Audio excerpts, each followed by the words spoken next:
Brazil কিন্তু জার্মানির কাছে প্রথম 7 আপ খায়নি। 5বারের বিশ্ব চ্যাম্পিয়নরা সর্বপ্রথম বাংলাদেশের বিপক্ষে গুনে গুনে 7 গোল খেয়েছিল। হ্যাঁ, আপনি ঠিকই শুনছেন, ফুটবল খেলাতেই বাংলাদেশ দল ব্রাজিলের জালে 7বার বল পাঠিয়েছে। 1990 সালের একটি আন্তর্জাতিক যুব আসরে এমন ঘটনা ঘটে। এই গোটা ঘটনায় বাংলাদেশ সহ সারা বিশ্বে রীতিমতো হইচই ফেলে দিয়েছিল। গল্পটা অনেকটা এরকম, 1990 সালে বাংলাদেশ থেকে একটা যুব দল ডেনমার্কের ডানা কাপ ও সুইডেনের গোথিয়া কাপে অংশ নিতে উড়াল দেয়। উদ্দেশ্য ছিল অভিজ্ঞতা অর্জন করা। এই দুটি টুর্নামেন্ট বিশ্বের অন্যতম যুব ফুটবল আসর হিসেবে পরিচিত ছিল 90-এর দশক পর্যন্ত। সেবারও এই আসরে অংশ নিয়েছিল বিভিন্ন দেশ থেকে আসা তরুণ ফুটবলাররা। সে আসরে সারা বিশ্বকে অবাক করে দিয়ে বাংলাদেশ দল কিনা ফাইনালে জায়গা করে নেয়।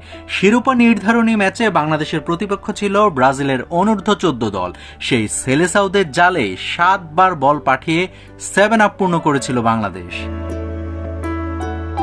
শুধু ব্রাজিলকে নয়, গোটা আসরে বড় বড় দলকে হারিয়ে সারা বিশ্বকে তাক লাগিয়ে দেয় বাংলাদেশ। তখন তো আর ইন্টারনেটের যুগ ছিল না। মিডিয়া বলতে বাংলাদেশ বেতার, বিটিভি আর দৈনিক প্রিন্টেড পত্রিকাগুলো। তাই এই খবর একটু দেরিতে এসে পৌঁছায় বাংলাদেশে। তবে দেশে এই খবর জানাজানি হওয়ার পর আলোচনা ও সমালোচনার ঝড় উঠে। এখন আপনি প্রশ্ন করতে পারেন, সাম্বার দল ব্রাজিলকে হারানোর পর সমালোচনা, মাথা খারাপ হয়ে গেল নাকি? আর এখানেই আরেকটা গল্প লুকিয়ে আছে। আসরটা ছিল মূলত অনূর্ধ্ব 14 বা 15 পর্যায়ের, কিন্তু বাংলাদেশের কিছু ফুটবলারের প্রকৃত বয়স ছিল সেই সীমার চেয়ে খানিকটা বেশি। তাতেই ফুটবলারদের দিকে সমালোচনার তীর ধেয়ে আসছিল খোদ বাংলাদেশ থেকে। কিন্তু সরকারের নথিতে সেই ফুটবলারদের বয়স নিয়মের মধ্যেই ছিল, আর এই কারণেই তারা সেই আসরটা খেলতে পেরেছিল।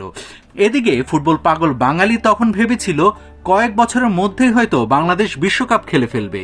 তাদের আশা কিঞ্চিত পূরণ হয়েছিল বটে, কারণ কয়েক বছরের মধ্যে বাংলাদেশ দল বিশ্বকাপ ঠিকই খেলে, তবে সেটা ফুটবল ওয়ার্ল্ড কাপ না, বরং ইংল্যান্ডে অনুষ্ঠিত 1999 সালের বিশ্বকাপে বাংলাদেশ ক্রিকেট দল প্রথমবারের মতো অংশগ্রহণ করে।